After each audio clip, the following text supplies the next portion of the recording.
Class 12-এর political science chapter 2। Class 12-এর political science chapter 2 দ্বিমেরু অবসান। তোমরা সবাই মন দিয়ে শোনো আর লেখো, আর সবাই লাইক অ্যান্ড সাবস্ক্রাইব দিয়ে দাও।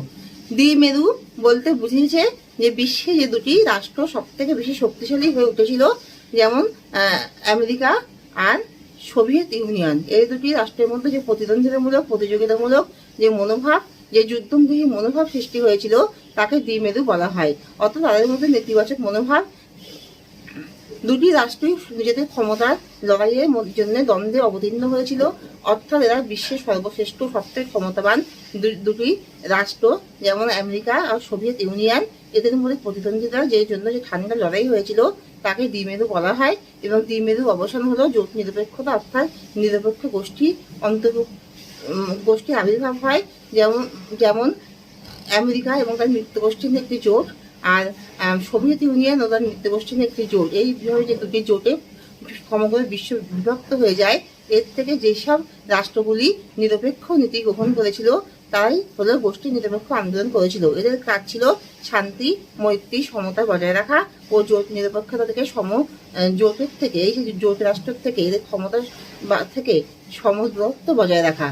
এর মাধ্যমেই এই দ্বিমেরু অবসান হয়েছিল। এবং যখন সোভিয়েত ইউনিয়নের পতন হয়, সোভিয়েত ইউনিয়ন যখন সামরিক দিক থেকে ও রাজনৈতিক, অর্থনৈতিক, সামাজিক দিক থেকে যখন আমেরিকার তুলনায় এই সমরাস্ত্রের দিক থেকে দুর্বল হয়ে পড়ে, অর্থাৎ সামরিক দিক থেকে আমেরিকার সর্বশ্রেষ্ঠ বিশ্বের মধ্যে প্রতিপন্ন হয় মার্কিন যুক্তরাষ্ট্র, এবং সোভিয়েত ইউনিয়নের পতনের পরে যখন এই জোটের মানে দুটি যে জোট সেটি যখন ভেঙে যায়, তখন এই দ্বিমেরুর অবসান হয়।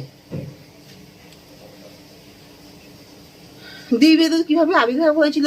দ্বিতীয় বিশ্বযুদ্ধের পরে যখন বিশ্বের সর্বশ্রেষ্ঠ দুটি রাষ্ট্র সোভিয়েত ইউনিয়ন আর আমেরিকা যুক্তরাষ্ট্র তারা যখন সর্বদিক থেকে বিশ্বের মধ্যে শ্রেষ্ঠ, রাজনৈতিক, সামাজিক, অর্থনৈতিক সকল দিক থেকে, তখন তাদের মধ্যে যে ক্ষমতার জন্য যে লড়াই হয়, অর্থাৎ তারা গরম যুদ্ধে যায় না, তার বিশ্বে যে হানাহানি, দ্বিতীয় বিশ্বযুদ্ধের পরে যে ভয়ঙ্কর পরিণতি হয়েছিল, তার জন্য তারা সেই মানে যুদ্ধে জড়ায় না, অথচ তাদের মধ্যে প্রতিদ্বন্দ্বিতামূলক যুদ্ধমুখী যে মনোভাব হয়, এটাই দ্বিমেরু বলা হয়। এটাই হলো দ্বিমেরুর গুরুত্ব। এবং দ্বিমেরু অবসান কেন প্রয়োজন ছিল? কারণ দ্বিমেরু অবসান না হলে বিশ্বে দুটি যে জোট, তাদের মধ্যে ক্ষমতার জন্য যে ঠান্ডা লড়াই হচ্ছিল, যার ক্ষতিকারক দিকটি সমগ্র বিশ্বে প্রভাবিত করেছিল, অর্থাৎ এই দুটি রাষ্ট্রের মধ্যে সর্বদা যুদ্ধমুখী মনোভাব, প্রতিদ্বন্দ্বিতামূলক নেতিবাচক মনোভাবের থেকে অপর সব রাষ্ট্রগুলি তার ক্ষতিকারক যে ক্ষমতার যে তার দুটি রাষ্ট্রের মধ্যে লড়াই হচ্ছিল, তার যে বিশ্ব যে তার ক্ষতিকারক দিকটি